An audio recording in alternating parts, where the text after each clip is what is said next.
അതുകൊണ്ട് ദാവീദ് നോക്കിയപ്പോൾ അവിടെ ഒരു ഇട കണ്ടു. ആ ഇടയിലോട്ട് കയ്യെന്ന് കയറ്റി.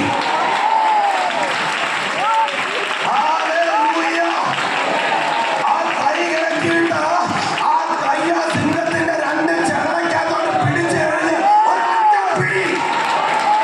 സിംഹം പീച്ച, കരടി പീച്ച, കാലിക്ക് പിടിച്ച് ഒറ്റയായി.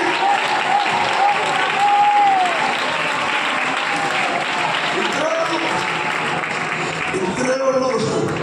ഇതാ സാക്ഷ്യം. ഇത്രേ പറയാനുള്ളൂ. ഗോലിയാത്ത് കുന്നോളം ഉയരമുള്ളതാ. അവിടെ എന്താ നടക്കാൻ പോകുന്നത് എനിക്ക് അറിയത്തില്ല.